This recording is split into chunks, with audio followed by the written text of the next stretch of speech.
someone was asking me, how do I go about attracting the person that I want to get?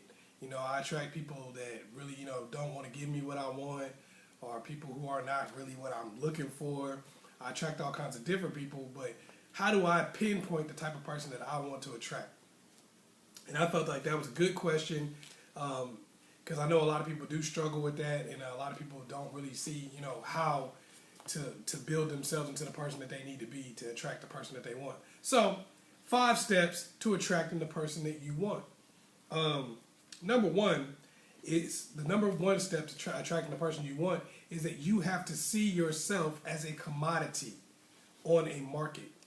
Okay? A lot of people look at that and say, what? See myself as a commodity?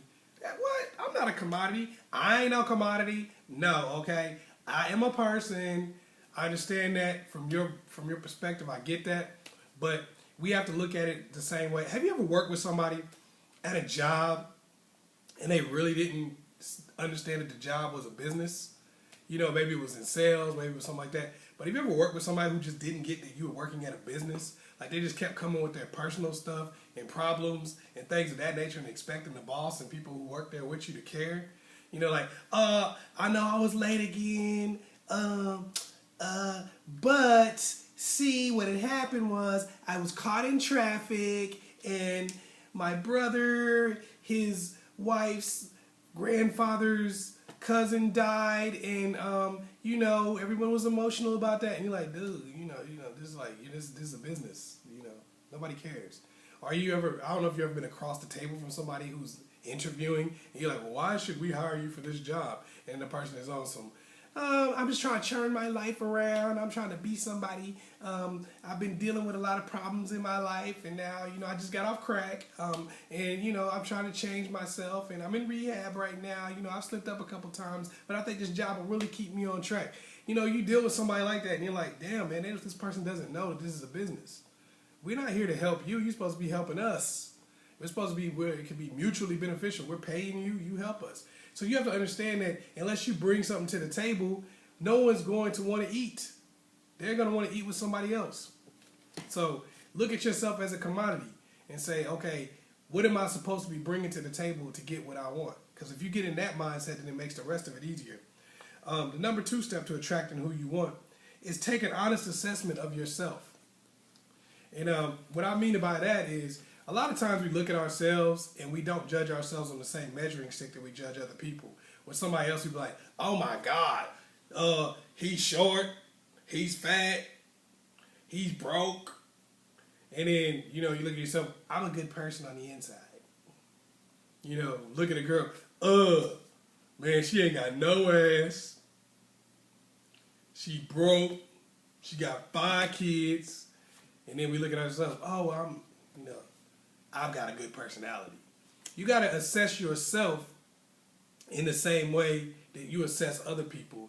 And you got to be real with yourself about your assets. And you got to be real with yourself about your liabilities. If you got 10 kids by 10 different baby daddies, that's a liability. Keep it real with yourself. If you're in a situation where, you're really out of shape and haven't really been taking care of yourself for the last 10 years, that's a liability. You got to be real with yourself.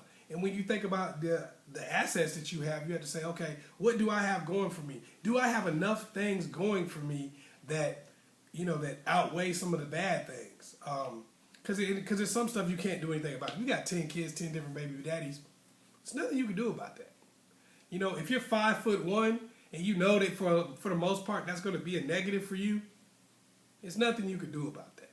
Okay? You're a guy, you're 4'11". There's nothing you can do about that. There's no way you can grow. So that's something that is going to be a liability for you, but you just have to accept that and say, okay, how can I work on my positives? How can I work? Because just because you're short doesn't mean you got to be chubby. You can start working out and taking care of yourself physically.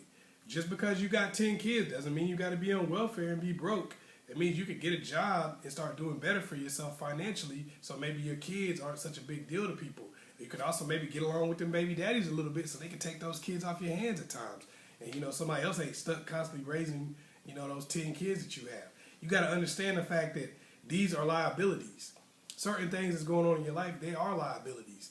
And if you assess yourself properly and you're keeping it real with yourself, you can start working around your liabilities and you can start beefing up your assets so that somebody will actually want to be with you. Number 3 step to attracting the person that you want. Figure out what kind of person you want. Because a lot of us, we really don't know. A lot of us, we think we know. We're like, I kind of want this, I want that. We don't really know what kind of person we want. We don't know exactly what we're looking for. How are you going to get exactly what you're looking for? How are you going to try to attract exactly what you're looking for when you don't know exactly what you're looking for? You got to understand that, like, whenever you catch anything, it's going to be, you need different bait. You can't catch a fish with bear bait. You can't catch, you can't be like, oh, I'm out here, I'm trying to catch a shark with worms. It doesn't work like that. You have to say, what do I want? What is it exactly that I'm trying to get? What am I trying to attract? So then you can start working yourself in a certain way that you can do that. But if you don't know exactly what you want, it's impossible. All right? Then you have to say, whenever you say, what do I want? What kind of person do I want? Then you have to say, then number 4 is, what do they want? What do they want? What does the person that I want? What are they looking for? What type of human being are they looking for? What type of girl are they looking for? What type of guy are they looking for? What type of other person is it that they're interested in? Are they interested in somebody, for instance, if I'm looking for a banker, all right, like say you're a lady out here, you like, I want to find me a banker. I want some guy that's got a lot of money, a nice car, and all this kind of stuff. And then you say, okay, what do I bring to the table? Okay, I got a lot of money and a nice car. Is that going to be what he's looking for? I mean, he's already got money and a nice car. So you finding it weird that he maybe not looking for somebody who's got money and a nice car. Maybe that's an asset that he's like, okay, it's good that she's got her own, but that may not be a deal maker or a deal breaker for him. So you might have to say, okay, what is it that this type of person wants? And like, for me, I've always been a person, I can do assessments of what somebody's going to want based on who they are. And I talked about people who get consultations from me all the time, and they're like, hey, I'm looking for this type of person, this type of guy. What do I need to bring to the table? And I'll do an assessment of what they have and what that person's most likely going to be looking for. And they're like, man, I'm surprised that, it worked out that way. But a lot of times we don't realize that people want certain things based on who they are. So you have to look at what you want. This is the type of person that you want. Now you have to say, okay, what is it that they're going to most likely want from me? I've done an assessment of who I am and what I have, my assets and my liabilities. Now, let me see how that fits into what the person that I want and what they're going to want from me. Okay? So, I'm looking at it like, I've got this, I've got that. Here's what I want. Okay, what is it that they're going to want? I want this, like say you want this top-notch girl. Okay, what is it that she's going to be looking for? Right now you live in your mom's basement. You haven't done a sit-up in the last 4 years, but you're trying to get a good-looking girl with a good education and a good job. You know what? That's probably not going to happen. Probably not going to happen. So you have to say, what is it that she's looking for? Well, she's probably going to be looking for somebody who's taking care of themselves physically. She's probably going to be looking for somebody who's not living in their mother's basement. She's probably going to be looking for somebody who's got some confidence about themselves and carries himself in a certain way. Everybody's not looking for those things, but that girl probably is. So you have to just say, who am I looking for? What type of person am I looking for? Get as specific as you possibly can about the type of person that you're looking for. And when you do that, it's going to help you figure out what type of person you need to be, what you need to do.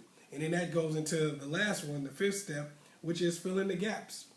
Okay? Figure out what you don't have that person's looking for, and then work on filling in the gaps. Some of this stuff seems like common sense, but a lot of us don't see ourselves as a commodity. A lot of us honestly don't see why somebody who has all the things we're looking for shouldn't settle for somebody who doesn't have what they're looking for. A lot of us really just don't see that. We don't see a reason to fill in the gaps. Like, okay, maybe they're looking for somebody who's, physically fit. Maybe they're looking for somebody who has a good job. Maybe they're looking for somebody who's educated. Maybe they're looking for somebody who has their emotional situation under wraps. But I'm a nice person, so I should get somebody of this level. No, that doesn't mean that, because there are only so many people operating at these high levels. So if everybody that's nice deserves them, then there still wouldn't be enough to go around. So there's got to be some criteria. And if you don't meet the criteria, then you can't just expect somebody really good to fall in your lap. Or you have to change what you think about good. And unfortunately, a lot of people find themselves angry all the time because they just can't attract the person that they want. Like, for instance, a friend of mine, he was like, man, I keep attracting these chicks with 5 kids, 5 baby daddies on welfare, living at their mama's house. He's like, what's up with that, man? I don't understand it. And, I came real with him. I was like, well, the truth is, I could tell you that was going to happen. Because he's a person that has a pretty good job with benefits and stuff like that. Doesn't really take care of himself physically. And he's not really an outgoing person that talks to women. So I'm sitting here saying, like, it only makes sense that somebody who was looking for somebody who was stable, who had probably been through a lot of guys who, did take care of themselves physically but weren't stable, would be checking for somebody like you. And he was like, oh, man, that's messed up. I was like, but that's just the situation, You have to say, how can I build myself in a way that this type of woman isn't the person that I'm constantly attracting, but I'm getting an opportunity to get a chance with some other types of women. Because, of course, if you have 5 kids, stability is something you're going to be looking for, and you might overlook the fact that the person is, not really very outgoing. You might also overlook the fact that the person isn't really as physically attractive because you got pregnant by 4 or 5 physically attractive dudes. So there you go. So, you just have to kind of look at the gaps that you have. And a lot of times if you look at the people that you've been dating in the past, that'll show you some of the gaps that you have that you need to fill in. Because it'll show you what they were attracted to and why somebody else may not have been attracted to you.